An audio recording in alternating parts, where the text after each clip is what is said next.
Godzilla. The more things change, the more they stay the same. To celebrate Godzilla's 69th anniversary, Toho is releasing Godzilla -1, their 33rd theatrically released film in the series and the 37th film in the total franchise. And as a special treat for the American and international audiences helping to keep the series alive, the movie will receive a special one-weekend-only premiere in the United States on December 1st. As such, Omni Viewer has gathered us once again to celebrate this event by commemorating scenes across the entirety of Kaiju Eiga.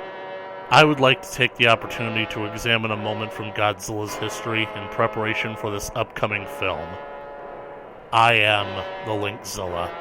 Join me as I rediscover one of these moments from the franchise, one that perfectly encapsulates what Godzilla symbolically is meant to be, and how it is a metaphor that has followed the creature across the last 70 years in one monstrous moment. Godzilla!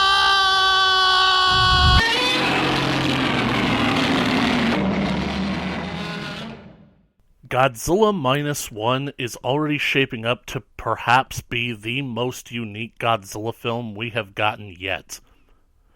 The film is promising to deliver something never done by the franchise before, a period piece. The original Godzilla films of the Showa era spanning the mid-50s to the mid-70s were all made during the time in question, so while they might be nostalgic windows into the past now, they are not made with the intention of being period pieces, and each subsequent Godzilla movie since has either taken place in the current day or perhaps the unknown future, gradually but undoubtedly moving Godzilla's character and story forward. This film, however, is turning back the clock.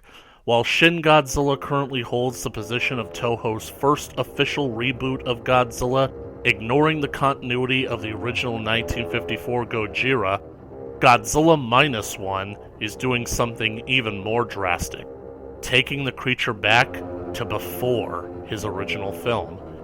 Shocking to all who expected a modern remake of the original Gojira, Godzilla -1 will actually take place, speculated, between 1945 and 1947, 7 to 9 years before the original Gojira.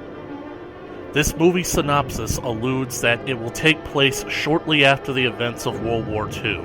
The idea being is that the loss from losing the war and the devastation of the nuclear bombings of Hiroshima and Nagasaki set Japan at a total value of 0, and just when they thought it couldn't possibly get any worse, Godzilla shows up.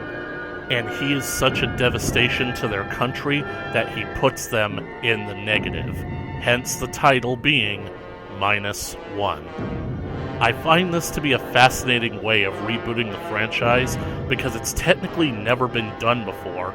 With the exception of Shin Godzilla, every Godzilla film and reboot has always had the original 1954 film in perspective to explain Godzilla's origins. Well, I think that after nearly 70 years, the guys at Toho are entitled to try a little something new. Why would overtaking the original Gojira be a problem? I never said it was a problem, Carl. I'm just curious as to how well they're going to stay connected to Godzilla's origins, the all-important metaphor for what and why he is. Well, you've lost me there, kid. I don't know much about Godzilla. I know you don't, Carl, but I'll be more than happy to explain it for you and my audience. See, most people make assumptions about Godzilla's metaphoric nature that for the most part reign true, and I believe this movie is going to be working on those assumptions by changing Godzilla's origins the slightest bit. Still lost here, kid. Well, ask yourself, Carl, why did the Japanese wait to make Godzilla nearly 9 years after the events of World War II? Because Tomonaka Tanuki hadn't come up with the idea for the movie yet? Tomoyuki Tanaka, may he rest in peace, yes, would not come up for the idea for the film until the early 50s. And yes, there were other factors as well, the economy of Japan being in shambles after the war, and their entire entertainment industry turned pro-Axis propaganda machine, having to be dismantled and reworked from the ground up, certainly took a long time to do. But I'm talking about the commentary that Godzilla was making. While it is true, Godzilla and his nuclear origins are based on the nuclear bombings of Hiroshima and Nagasaki, those events only tangentially inspired Godzilla, perhaps as a demonstration of the devastation such weapons are capable of, but the greater meat of Godzilla's origins was actually an event that happened fairly recently that all of Japan had on its mind at the time. The Daigo Fukuryu Maru. The Diego Funky what?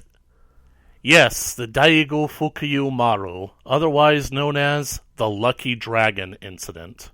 The Lucky Dragon No. 5 was a Japanese tuna fishing boat manned by a crew of 23. On March 14, 1954, when the ship finally returned to port in Yaizu of the Shizuoka Prefecture of Japan, the crew admitted themselves to the Yaizu Public Hospital and then later transferred to the Tokyo University Hospital for treatment. The crew was exhibiting symptoms of body pains, dizziness, headaches, nausea, diarrhea, red eyes secreting mucus, and painful blisters across their bodies, as well as a loss of their hair. Dear God, what the hell happened to them? I'm glad you asked, Carl. You see, during its fishing expedition, the Lucky Dragon made a faithful southward-bound journey that brought them near the Marshall Islands, and by the morning of March 1st, 1954, their journey had brought them too close to Bikini Atoll. And? What's so important about Bikini Atoll? Oh, it was just the site of the 1954 Castle Bravo thermonuclear weapons test conducted by the United States. Wait a second, this is starting to sound familiar.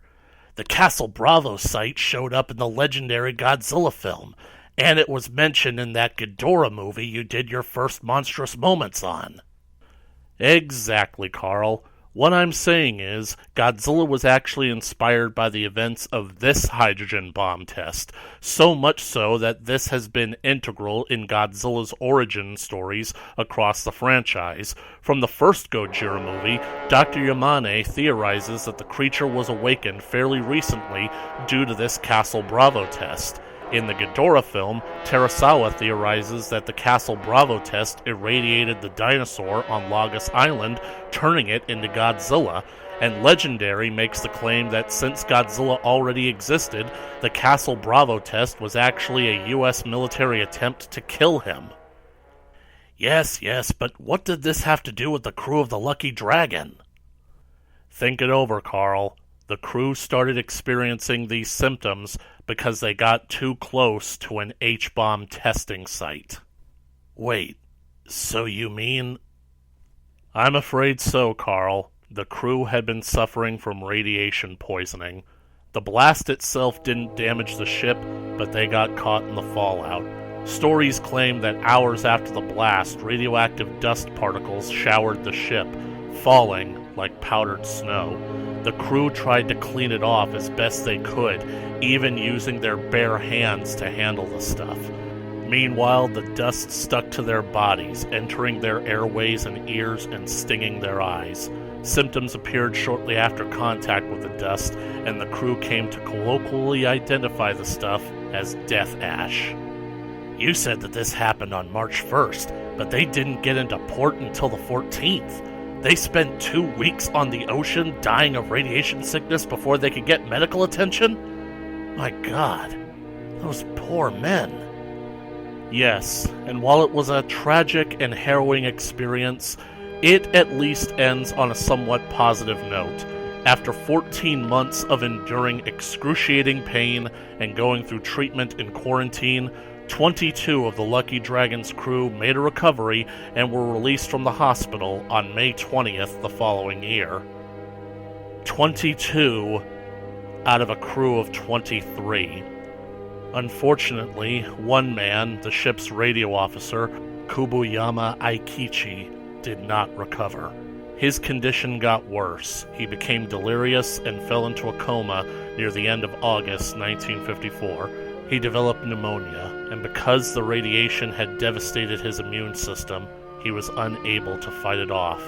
He died on September 23, 1954, and to this day is remembered as the first and, to my knowledge and with hopeful prayers of the future, only victim of a hydrogen bomb. Only victim? You forgetting about Hiroshima and Nagasaki? And what about Godzilla?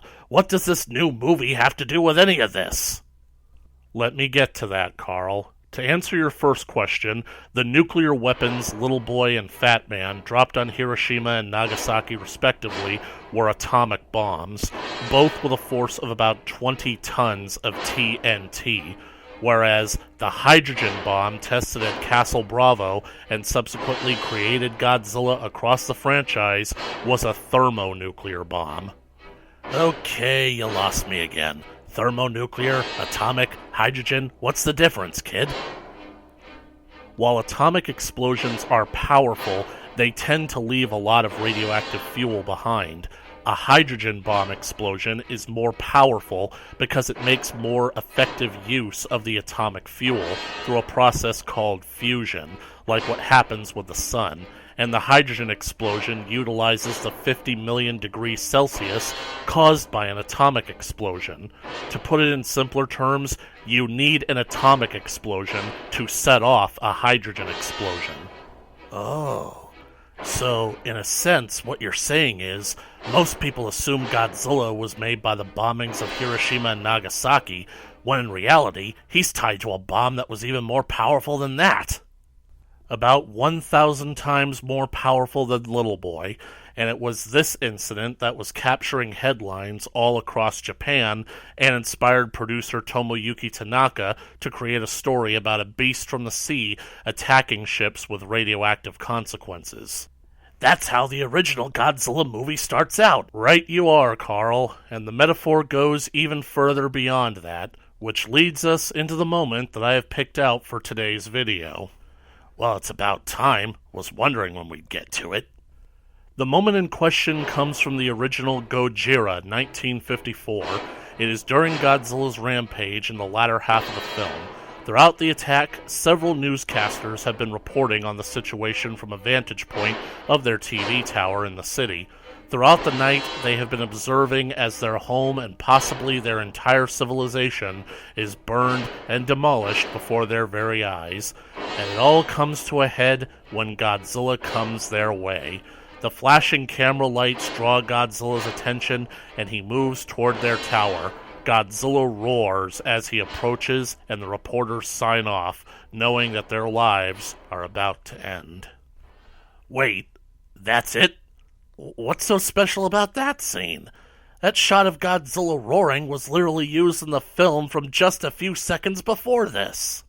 Yes, Carl, but there is something subtly different about this particular shot of Godzilla used for this scene. Take a closer look and tell me what you see. It looks like the light is brighter in this shot. Yes, now tell me what the top of Godzilla's head looks like in this shot. Well, now that you mention it, it kind of resembles a... Yes, Carl, it was one of the subtlest things the movie does, so much so that even I didn't catch this until a few years ago, but it's long since been confirmed that the creators of the Godzilla puppet made for shots like this modeled his head in such a way to resemble the mushroom cloud caused by a hydrogen bomb explosion. The top of his head was covered in special paint that would illuminate brightly when caught on black and white film to help sell the illusion. Holy cow. That's actually kind of brilliant. Very artistic. And it's like you said, the scene is subtle about it.